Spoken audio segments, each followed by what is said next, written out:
Carlos, cuando quieras. Vale, muchas gracias, Raúl. En fin, bueno, después de una presentación así, ¿quién se niega a venir aquí a Sevilla, ¿no? Es un placer estar con tantos conocidos, con tantos amigos y sobre todo con la posibilidad de poder compartir algunas ideas inspiradas por el trabajo de Raúl, por un proyecto muy interesante y donde sirve, bueno, como un hilo conductor para abordar una serie de problemáticas que están ahora, bueno, de moda y que sobre todo, pues bueno, se van desarrollando nuevos útiles de trabajo que permiten analizar a veces estas relaciones tan intrincadas que puede existir entre estos personajes que hemos visto y sobre todo con la posibilidad de poder descubrir relaciones ocultas y demás. Tenemos a una ponente, por ejemplo, Emily Martínez, que trabaja sobre la Network Actor Theory, entonces que desarrolla pues, bueno, toda una serie de métodos para reconstruir las redes sociales que dependen a veces de algunos de estos personajes. Y a veces es muy útil para intentar situarlos en qué esferas de poder se mueven, por tanto, qué tipo digamos, de apoyos, de capital social, si se puede decir, movilizan este tipo de personajes. Siguiendo un poco la línea planteada por Raúl, a quien de nuevo agradezco mucho su invitación para estar aquí, hay que recordar que, como él ha señalado muy bien en su presentación, los cultos funerarios son mucho más que una simple, digamos, una simple cuestión de honrar la memoria de un difunto. Se trata también de crear una serie de vínculos sociales y estamos hablando de una sociedad preindustrial. Y esto quiere decir, por tanto, que el intercambio de bienes, la redistribución, etcétera, sirve para consolidar unas relaciones a veces de poder, sirven para marcar una jerarquía, pero también sirven para integrar a personajes en núcleos de poder que pueden ser muy apetecibles. Esto ocurre, digamos, desde el principio al final de la historia faraónica. Una de las tumbas quizás, bueno, de las primeras más detalladas es la tumba de un personaje llamado Metzen, que vive más o menos en torno al 2600 a.C., y tenemos la enorme suerte de que él detalla en su inscripción una serie de fuentes de ingresos de los que disfruta. Y uno de ellos, bueno, es simplemente, él realiza servicios para el culto funerario de una reina y cobra me parece que son 200 panes. Entonces, a menos que fuera vasco, pues yo creo que podría tener algunos problemas para comerlo, pero bueno, es decir, hay que tener en cuenta que en esta época, por ejemplo, los panes se utilizan como una unidad de cuenta. Ha dicho también Raúl que no existe la moneda, como la podemos concebir.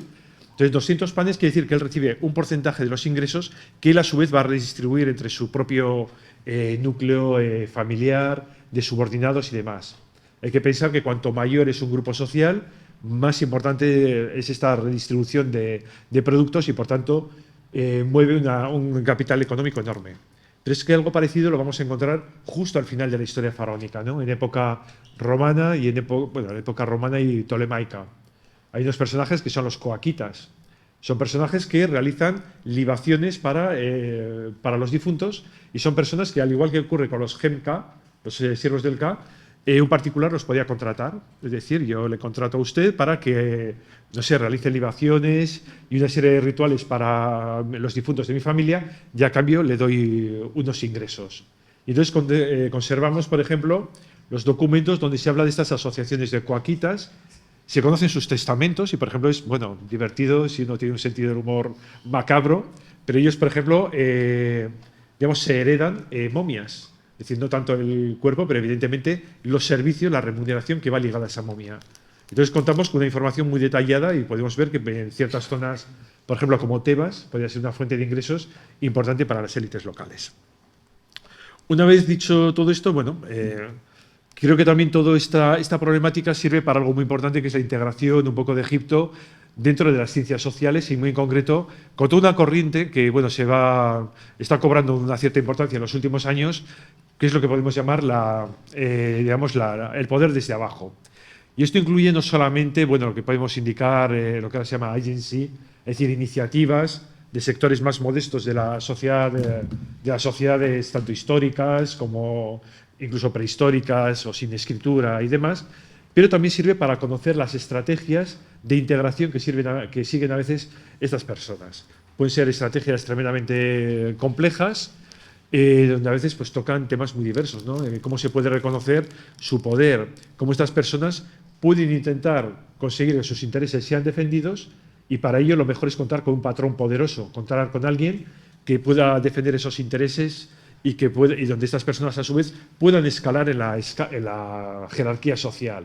Es decir, en muchos casos, lo que vemos con un culto funerario, por ejemplo, es una excusa para una serie de movimientos sociales y de estrategias mucho más complejas. Entonces, bueno, aquí he puesto simplemente algunos de estos elementos. Por todo ello, también hay que entender, bueno, otro asunto que ha destacado Raúl, tenemos que concebir un poco una tumba egipcia como una especie de gran máquina social, ¿no? En cierto modo.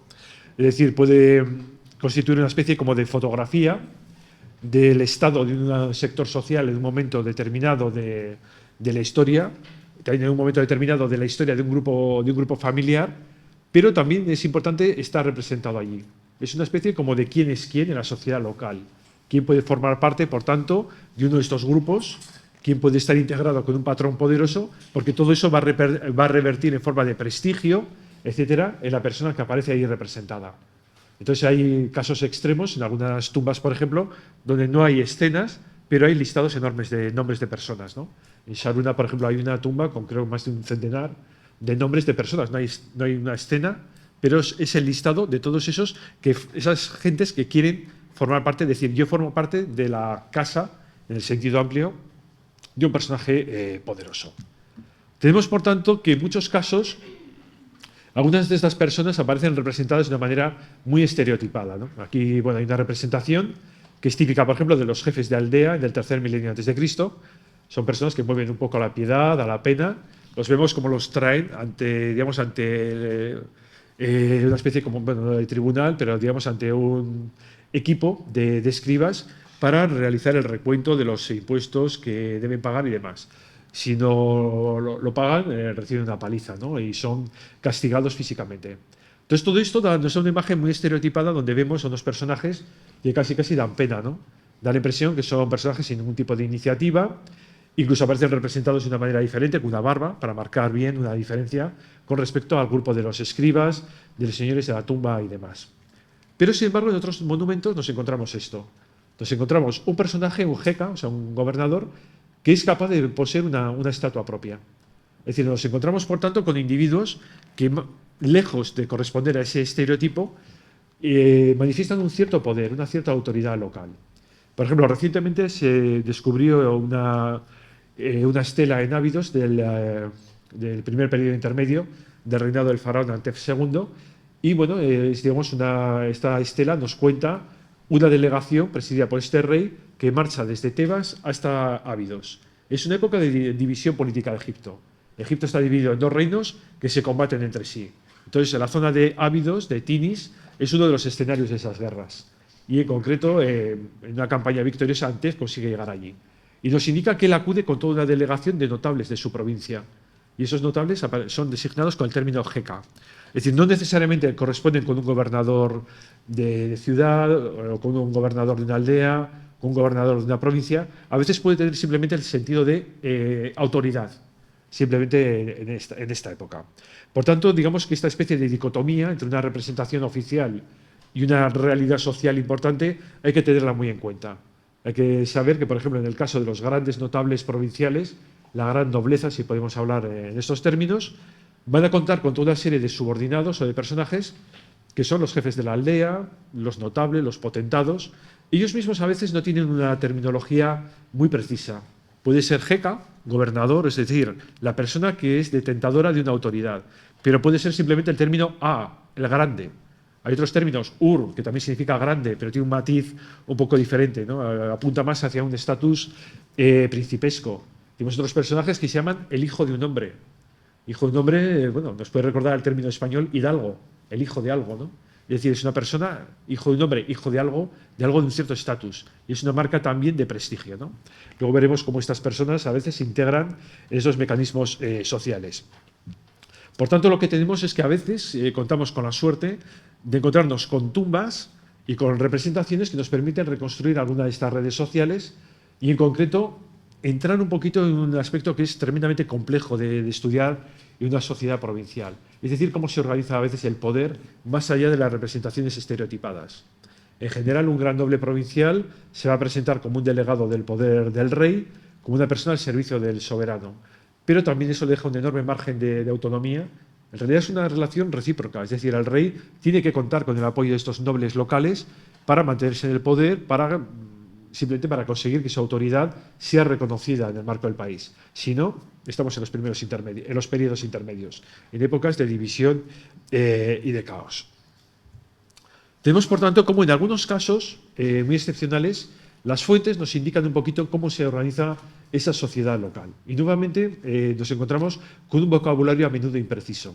En algunos decretos de coptos, que es un poquito la localidad que veis representada en la foto a la derecha, en el recinto del templo se encontró todo un lote de decretos reales de la sexta dinastía, de comienzos del primer periodo intermedio, y suelen ser disposiciones mediante las cuales los reyes reconocen una serie de privilegios del templo local o de algunos nobles locales. Entonces, en algunos casos se establece con mucha precisión cuál es el ámbito, digamos, de autoridad ejercido por estos personajes. A veces se extiende sobre el conjunto del Alto Egipto, en otros casos solamente en una zona muy restringida. Pero lo interesante es que, por ejemplo, en el caso de coptos, se indica que las autoridades van a ser, por un lado, los jefes de sacerdotes, los llamamos intendentes, los Imier Gemundecher, pero en otro caso se habla de jefes, o sea, jefes que coexisten a la vez en la provincia. En otro caso va a ser otro tipo de autoridades. En el primer periodo intermedio vamos a encontrar varias inscripciones donde hay algunos personajes que indican cómo ellos han trabajado o han desempeñado determinadas tareas al servicio de estos notables locales.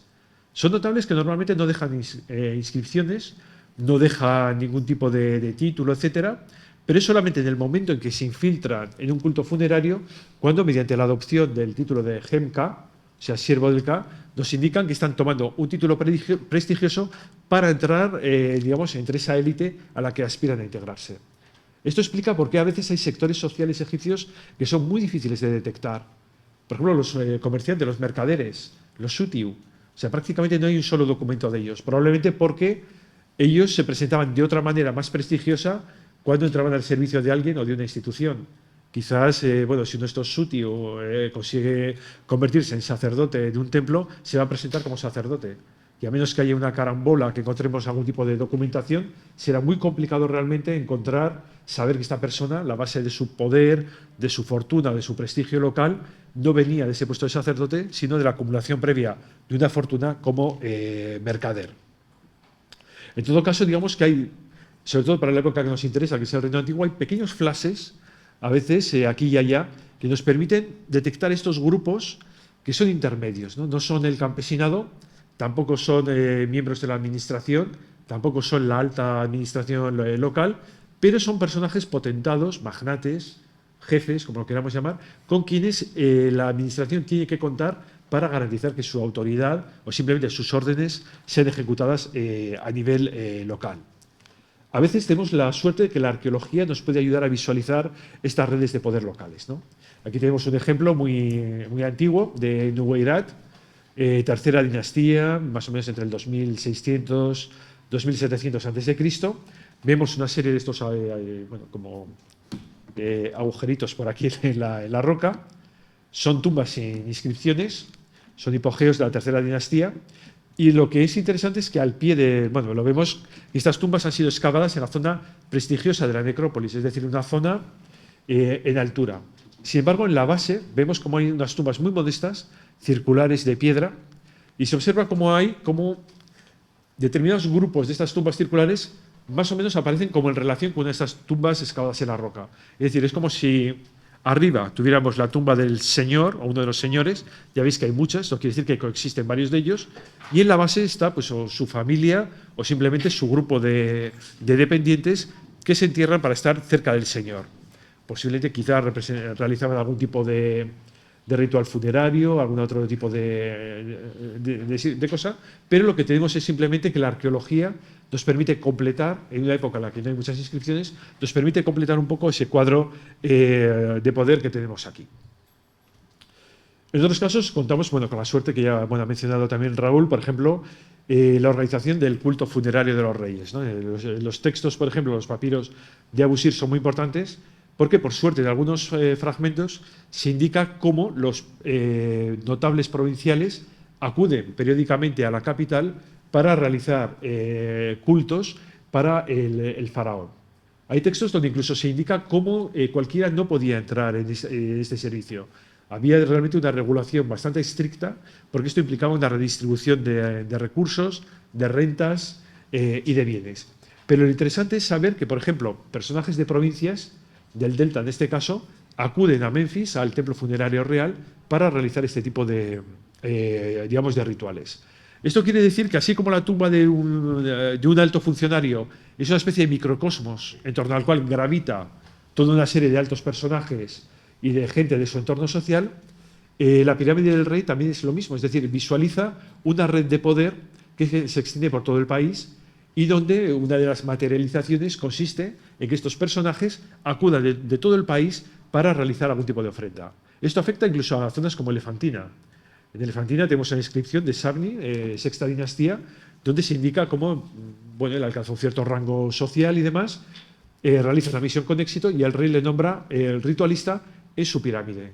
Y esto implica una remuneración, me parece que son 40 y pico aruras, es decir, unas 10 hectáreas de tierra, que es bastante en Egipto. Esto quiere decir que un señor que vive a 800 kilómetros de Memphis, de la capital, acude, o en todo caso envía a un representante, para realizar este tipo de rituales. Es una manera también de formar parte periódicamente de estos círculos de poder. Es decir, si alguien es un notable con ambiciones, y estos señores provinciales lo eran, desde luego, van a tener interés en pasar una temporada en la capital para ver un poco qué se cuece, qué tiene lugar allí, qué redes de poder hay que integrarse o no.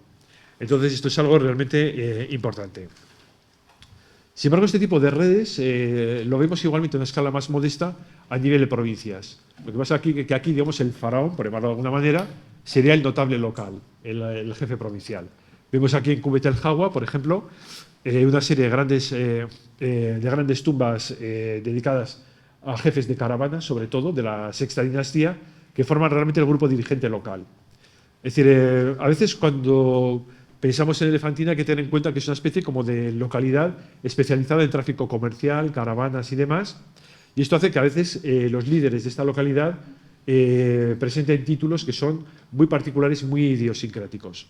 Pero, digamos, Elefantina es muy interesante porque proporciona un montón de información sobre cómo se organizan estos grupos de poder locales. Tenemos la alta élite. La alta élite, al igual que en otras zonas de Egipto, va a contar con tumbas decoradas o inscritas, que nos permiten comprender un poco su historia. A veces, algunas de ellas contienen algunas de las biografías más extensas de todo el reino antiguo. Pero es que hay más. En estas élites locales decidieron algo así como deificar a un antepasado, Jecaí, que bueno, parece que por las inscripciones tampoco es que fuera un hombre con acciones muy espectaculares, pero bueno, tuvo la suerte de que de repente se vio convertido en una especie de antepasado común. Sus descendientes construyeron una capilla y durante varios siglos depositaron objetos votivos en esa capilla, estelas, estatuas, mesas de ofrendas y demás. Hay que insistir, no se trata de ninguna manera de un culto popular, era un culto reservado a la élite de Elefantina. Entonces, estos objetos que depositan nos permiten reconstruir la cronología y también las redes de poder que existían entre ellos.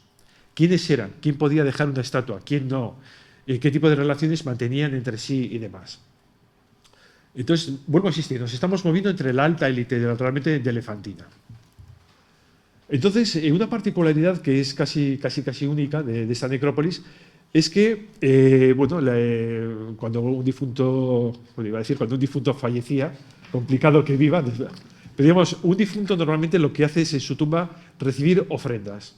Esas ofrendas, como pueden ver aquí, por ejemplo, en estos dos recipientes, consisten en productos agrícolas o de todo tipo, frutos y demás.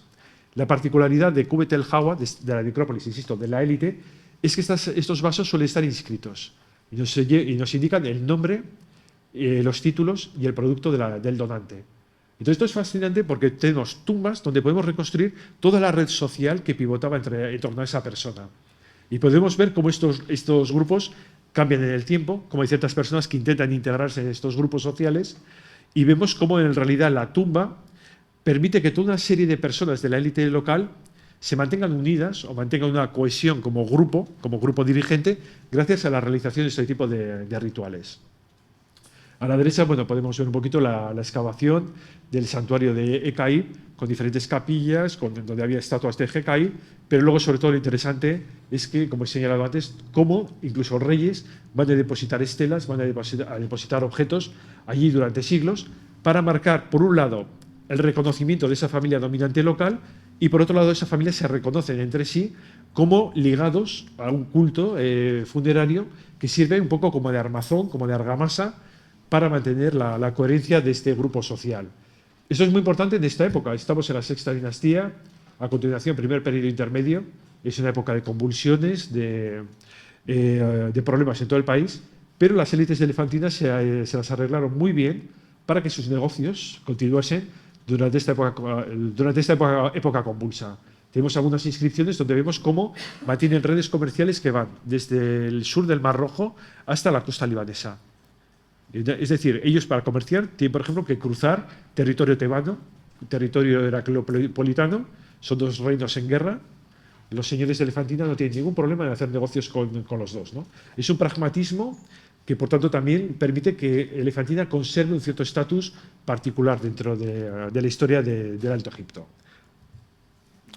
Entonces tenemos aquí, bueno, algunos viejos amigos, imagino que de Raúl, algunos de estos Gemka, creo que hay uno por aquí, por ejemplo.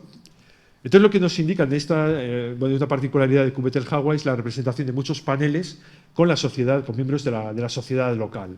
Entonces, bueno, como Raúl ha explicado, lo que hacen es reproducir un poquito el mismo esquema de poder, el mismo sistema a veces de presentación de ofrendas que puede dominar en cualquier otra necrópolis importante de Egipto, y en algún caso incluso tenemos algún pequeño texto hierático que nos ofrece detalles sobre la organización de este tipo de culto. Nuevamente vemos el propietario de la tumba, aparece a una escala superior, él es el rey de su pequeño universo, representado por todo un núcleo de personas que pivotan alrededor de él y que en parte lo que busca es un ascenso social, como por ejemplo presentadores de ofrendas, ritualistas funerarios y demás. Pero claro, esto es una parte de la historia de Kubet el Hawa o de Elefantina. Hay otra parte. Tenemos otras tumbas mucho menos prestigiosas, son mastabas. Son mastabas a veces de factura relativamente muy pequeñita, que lo que hacen, pero es importante porque una mastaba finalmente es una especie de enterramiento de un cierto prestigio, de una cierta élite. Por tanto, estamos viendo a otros personajes de Elefantina que intentan imitar el estilo y la cultura de la élite. Y para ello van a copiar, digamos, la tumba típica, que es una mastaba. Pero la van a adaptar a sus propias necesidades. Y normalmente en esta época de Egipto lo que vamos a encontrar son grupos familiares extensos, y a veces algunas de estas mastabas sirven para enterrar no a una persona, el propietario de la tumba, sino a todo un grupo familiar. Es decir, nos encontramos una especie como de subélite. Son personas que desempeñan un papel importante en la sociedad local, no forman parte del círculo más escogido, el círculo más elevado, pero de todos modos ellos también intentan expresar un cierto poder y sobre todo marcar una distancia con el resto de la población, imitando un tipo de enterramiento prestigioso. En muchos de estos casos no aparece material inscrito, no hay decoración y demás, pero bueno, es una marca también de personajes que intentan imitar esa cultura dominante y por tanto también imitar a veces el tipo de servicios, rituales y demás que sirven como para marcar justamente esa relevancia social. Me gustaría aquí a veces, bueno, entrar en otra, bueno, con el tiempo que lleva un poquito justo, entrar en un personaje un poco posterior, pero que es fascinante porque es uno de los rarísimos casos donde podemos comprender por fin la estrategia que sigue uno de estos Gemka, uno de estos ritualistas del culto funerario. Y aquí es un señor que se llama Ekanagte, vive a principios del segundo milenio antes de Cristo, reinado de Sesostris I, y es un personaje que por una serie de carámbolas se ha conservado su correspondencia, una parte de la correspondencia, y las instrucciones que él da a varios de sus subordinados. Ekanagte es una persona que no tiene ningún otro título. Tampoco esto quiere decir nada, es decir, una persona en su correspondencia, si habla a su hijo, a su mujer, no le va a meter el currículum y tal. Entonces, pero bueno, es significativo de todos modos, bueno, el hecho ya de que utilice la escritura, de que tenga una redacción muy cuidada, quiere decir que es un personaje de un cierto nivel cultural también. Pero él aparece simplemente como un Gemka. Entonces, bueno, gracias al estudio, cruzando todos los datos de la documentación, etcétera, sabemos que era un señor que vivía más o menos en torno a la zona de Fayum. Poseía bastantes tierras, tanto en la zona de Fayum como en la zona de Memphis. Pero lo importante es que en un momento determinado su familia consigue convertirse en ritualistas funerarios de un visir, Ipi. El problema es que Ipi vive en la zona de Tebas. Entonces, este señor que vive, que no tiene títulos, que aparentemente podría ser relativamente anodino, es un señor que va a aprovechar esta oportunidad para integrarse en el círculo de Ipi y de sus descendientes como realizador de este tipo de rituales. Le van a pagar muy bien, o sea, va a recibir varias hectáreas de tierra y sobre todo esto le permite integrarse en la familia de un alto personaje del Estado. Ipi es un visir, sus hijos siguen siendo personajes importantes en el reino, a comienzos del Reino Medio, y entonces lo que tenemos es que este señor que vive tan lejos ha conseguido introducirse en un círculo de poder en la zona de Tebas. Pero es que además Ecanacte también nos indica cómo otro de sus superiores es un intendente del Delta. Es decir, él se mueve, es decir, vuelve a existir, un personaje sin títulos. Es un propietario agrario relativamente importante, pero tampoco excesivo. Ha sabido tejer una red social donde ha sabido introducirse en un grupo de visires, entre la alta administración y demás, y él a su vez es el jefe, digamos, de una familia extensa, de una, no sé cómo sería, una casa, en el sentido que podemos pensar la casa de Alba, la casa de Austria, una casa de más de 20 personas. Al mismo tiempo es un personaje relativamente rico, realiza préstamos de cereales a casi una treintena de vecinos. Es decir, él sabe crear una red de clientelismo, de apoyos, pero él a su vez es el cliente de otras personas que se encuentran a un nivel superior. Y precisamente el hecho de ser un gemka, es decir, el ser un ritualista funerario, es el útil que le ha permitido seguir esta estrategia de elevación social. Es un caso, digamos, bastante interesante para comprender entonces este tipo de estrategias. En otros casos vamos a encontrar otros personajes que, de igual manera, sin tener títulos en concreto, como el señor, bueno, que aparece el protagonista de la estela a la izquierda, Antef, es un señor que lo único de lo que presume es de que él es propietario de rebaños. No tiene ningún otro título relevante, no tiene nada. Pero, sin embargo, él nos va a indicar en su inscripción que él forma parte del consejo de su ciudad. Entonces, vemos otra vez a otro personaje que sin títulos, sin nada, sin embargo, ocupa un puesto relevante en su sociedad local. Entonces, probablemente entre este grupo de personajes, donde a veces se reclutan también los gemka locales. Es decir, son personajes que pueden ponerse al servicio de un alto oficial, de un alto dignatario, simplemente porque ese alto dignatario también le interesa asegurarse el apoyo de una especie de pequeños magnates, de señores intermedios, porque es la manera de enraizar en la sociedad local y de extender su influencia a nivel local. Algunos de estos personajes van a presumir durante el primer periodo intermedio acerca de la riqueza que acumulan. Pero lo que es interesante es que sus inscripciones, en muchos casos, nos hablan de una jerarquía social local. Los que son los A, los grandes, otros son los neyes, los modestos.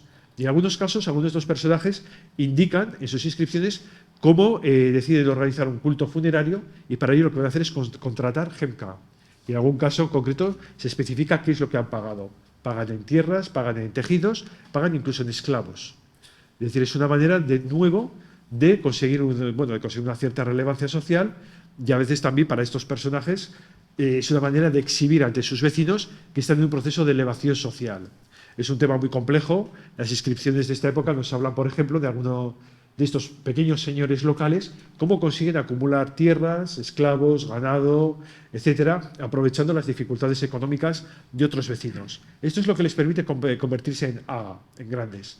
Pero entonces, para ser realmente reconocido socialmente como tal, integrarse en la casa de un alto oficial es imprescindible. Y para ello, el culto funerario, digamos que abre una ventana extraordinaria. Hay otros casos también en lo que otra posibilidad consiste en formar parte del consejo privado de algunos de estos grandes funcionarios locales. Algunos de ellos, por ejemplo, tienen lo que se llama una kenebet, es decir, es un círculo de consejeros. Y hay algunos de estos oficiales, como a veces presumen, indicando cómo han cooptado a notables locales. Y claro, de una manera muy exagerada dicen, aquel que era siervo ahora se ha convertido en un grande, se ha convertido en un miembro de mi kenebet. De nuevo vemos cómo entre templos, consejos privados y acumulación de riqueza y culto funerario hay toda una serie de estrategias que permiten a algunos de estos individuos ascender en la escala social y conseguir contactos realmente muy útiles. En otros casos, bueno, ya voy a ir terminando, simplemente fuentes mucho más tardías nos indican cómo estos personajes además consiguen entrar en los consejos urbanos, en los consejos, digamos, municipales, ¿no? El grupo de pequeños notables que rigen los asuntos de una aldea o de una ciudad. Y para ello es importante, por ejemplo, estar integrado en el templo local. Formar parte de esos círculos siempre de culto es lo que permite entrar en estos consejos. Y a veces se indica, por ejemplo, en el decreto de Oremé y en otros textos, cómo estos notables locales, el hijo de un hombre puede entrar allí, y también se insiste mucho en la reputación. Y la reputación no es solamente ser una buena persona y demás, es también contar con un círculo de apoyos extraordinario, es decir, contar con gente de prestigio, cuyo prestigio revierte a su vez en este tipo de personajes. ¿No? Vamos a ver. Y ya por último querría, digamos, concluir con otro caso, bueno, para el cual desgraciadamente no tengo tiempo, y es como a veces, en el caso de Elefantina, podemos, a veces, estas redes de poder pueden dejar una marca sobre el territorio. Es decir, podemos ver, por ejemplo, cómo se establecen arterias de comunicación, calles, vías, etcétera, que conducen, por ejemplo, desde los puertos y demás, hasta aquellos focos de poder importantes de la localidad. En algunos casos va a ser el templo, en otros casos va a ser, por ejemplo, la casa del alcalde, por decirlo de alguna manera, el jatia local. Y en otros casos podemos ver como en ciertas encrucijadas hay casas de mayor tamaño, no sabemos quiénes las ocupaban y demás, pero probablemente son este tipo de notables locales que, aunque no nos dejen títulos, aunque no nos dejen sellos o no nos dejen monumentos, resulta que podemos encontrar algunas trazas de su poder simplemente por la huella que ellos dejaron en el trazado urbano de las localidades donde vivieron.